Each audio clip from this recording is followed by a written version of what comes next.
You asked, I'm answering. What's the difference between a deep plane facelift, a SMAS facelift, and a Minilift? And which one's best for you?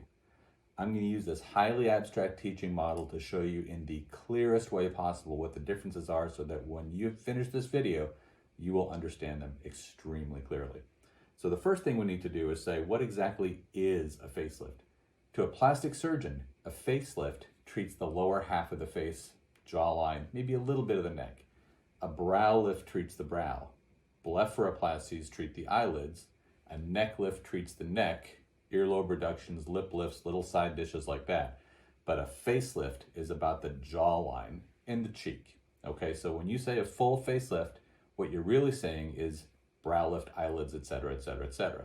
When you say deep plane facelift versus SMAS facelift versus Minilift, all those procedures are addressed solely at about the lower half of the face.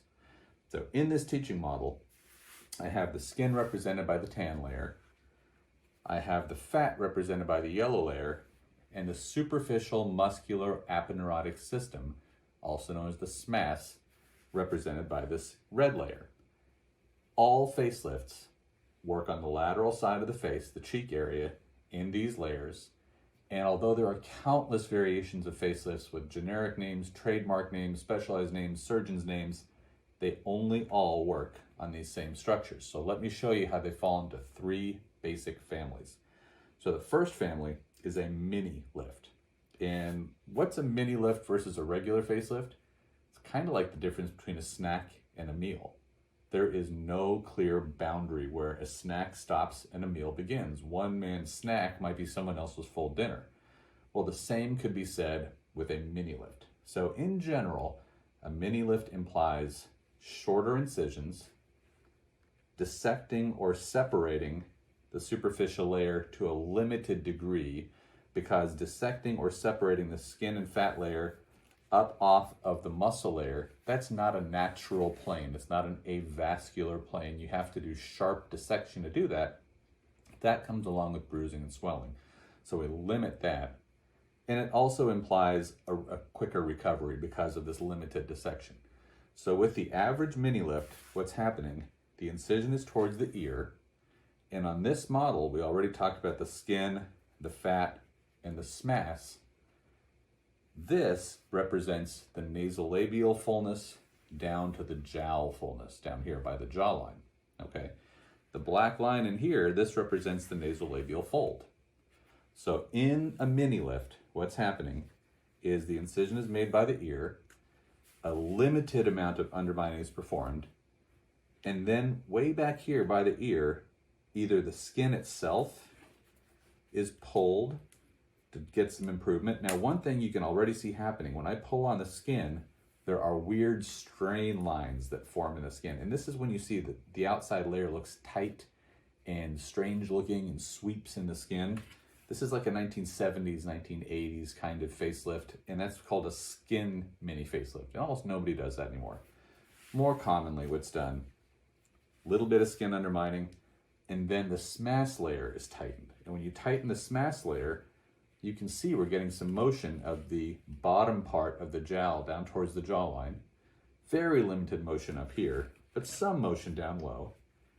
And then we take the skin, trim the excess where it's overlapped, and all the tension is borne on the SMAS layer.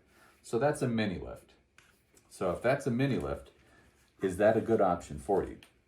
Well, the mini lift comes with limited recovery, limited downtime, but it also has very limited results, and it has limited durability. The reason the durability is so limited is when you do all your tightening from back here, way by the ear, all of this intervening tissue has the opportunity to stretch out. And remember, our targets are all the way up at the front of the face. And so as intervening tissue stretches out, the targets at the front of the face fail very early. So a mini lift is good because it's quick and easy. When I first started in practice, I did mini facelifts. I did them in my office under local anesthesia with just a little pill or two to help people calm down. And that's a very good procedure for a beginning surgeon, a patient with very basic expectations. But honestly, these days, patients' expectations are super high. You are seeing the best of the best world-class results on your Instagram feed, and you're not going to be happy with the results generated by a mini facelift right away, And certainly over 3, 6, 12 months, the final result, it's not going to look like what you're seeing on your Instagram feed. And honestly, I don't do many facelifts anymore because I think they would hurt my current reputation. So what's the next kind of facelift? The next kind of facelift is a SMAS facelift. And in a SMAS facelift, the family of lifts called SMAS facelifts, the incision is made by the ear, the skin and fat layer is elevated further up off the SMAS layer. This is a bigger dissection, more bruising, more swelling, more downtime. Why would you do that? Well, because now we can take this and bring our tightening much closer to the target and get much more impact on the jowl, especially down here at the jawline, some impact towards the midface. And now look how much excess skin is generated over here by the ear, tons. So we've borne all the tension on the SMAS, much bigger impact on the jowl, no tension on the skin ideally, much better lift because the power is brought much more close to the target instead of being way back here. Now, I still will sometimes do a SMAS facelift. I do a SMAS facelift in the kind of person that has coarse wrinkles in their overlying skin. And in persons that have coarse wrinkles in their overlying skin, when we undermine this and help all that accordioning come out, it improves coarse cheek wrinkles in a way that lasers cannot do. And so I like SMAS facelifts sometimes where totally freeing up the skin from the undersurface would help that patient, usually coarse wrinkles. I also like SMAS facelifts in patients where the muscle layer isn't so hot. Either it's been operated on 2 or 3 times, or it's just real flimsy and terrible. In those patients, trying to elevate this is with a deep plane I'm going to tell you about next. It's risky and dangerous. I would rather just do a SMAS facelift. So the SMAS facelift, by the way, comes in 2 types. There's application, where the excess is folded onto itself and sewn down. And then there's an imbrication, where the SMAS excess is cut out like that, and this excess is literally taken out and a seam is formed. They're similarly powerful. They're both very safe overall, and they generate moderate power at the jowl especially. So the next kind of facelift is what I do most of the time, and it's called a deep plane facelift. And what's a deep plane facelift? Well, we elevate the skin and fat to a limited degree. We're not elevating all the way out here. We then take the muscular layer and actually release the muscular layer, or the SMAS, the superficial muscular aponeurotic system. We release that and then free up and undermine the SMAS. And then we use that freed up and undermined SMAS to carry the face. The skin is still attached. There's limited dissection up here, but we get onto this natural plane and undermine it. Now the trick is when you undermine that natural plane, you are right over a thin, flimsy, wispy layer where the facial nerve branches run. The facial nerve is the nerve that moves your actual mouth and eyes and smile. It's an incredibly important series of nerves. If only these layers were so clear in surgery. They are not. It can be very difficult to know when you've made it all the way through the SMAS layer. It can be very difficult to not violate this thin, wispy, transparent parotitomasseteric fascia. It can be very difficult to tell if what little wispy strand you're looking at is a nerve branch or a little fibrous tissue or what that is. If this area bruises during the injection, or if the patient is oozing during surgery, the colors aren't right, everything's kind of purple-red. This is a very difficult and demanding dissection to do. And the deep plane facelift, while it's more powerful, generates less skin undermining and gives us a much better way to bear tension on the SMAS, is best left for expert surgeons.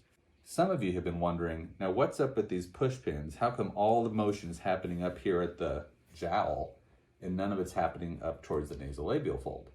Well, these push pins, these straight pins, represent the facial retaining ligaments. And so there are 4 major sets. There's the zygomatic ligament, the masseteric ligaments, the mandibular ligament, and the cervical retaining ligament. These ligaments if we can remove them, or better said, transect them, release them, when we do that, all of a sudden our deep plane lift has tremendously increased power. Has increased power at the jawline, and it has increased power at the malar cheek, the mid-face region. So if we release these restraining or retaining ligaments, is what they're technically called, suddenly we have passive, beautiful motion of the face. Really treats the redundancy in this area. So why doesn't everybody release them, even in a deep plane lift? Well, releasing those is known as an extended deep plane facelift. It requires dissection of this really hairy, risky plane. It's not risky, but it's difficult plane, all the way forward in the face, where even expert surgeons get really nervous. And so the difference between a deep plane facelift and an extended deep plane facelift is, are these ligaments completely released, allowing for free, passive, easy motion to restore the face. The face then scars down. Scar is a good word in this context. It heals down tightly into its new location. This is overlapped, a beautiful healing. And in doing so, there's no further need for those ligaments. They're actually in your way. There's no harm in having them released. The face heals very tightly into its new position, and it's effortless. If you notice, this is just sitting here passively, like no problem. And look at all this skin that is overlapping the old incision line and even overlapping the ear. This really happens during surgery. So at this point, all we need to do, sew the edge together to hold it there, trim the excess skin in a tension-free way. That's an extended deep plane facelift. Now, even the extended deep plane facelift, if we look at this, the surface of the skin, if it is stained or wrinkled, this stained, wrinkled skin is just coming along for the ride. To treat the staining and wrinkling of the skin, you need to dry clean it or iron it. What's that? Skincare and laser resurfacing. So we do a lot of laser resurfacing at the same time as deep plane facelifting. So the pluses of a deep plane facelift, especially an extended deep plane, tremendously improved mobility of the face. The minus, it is extremely difficult to do well.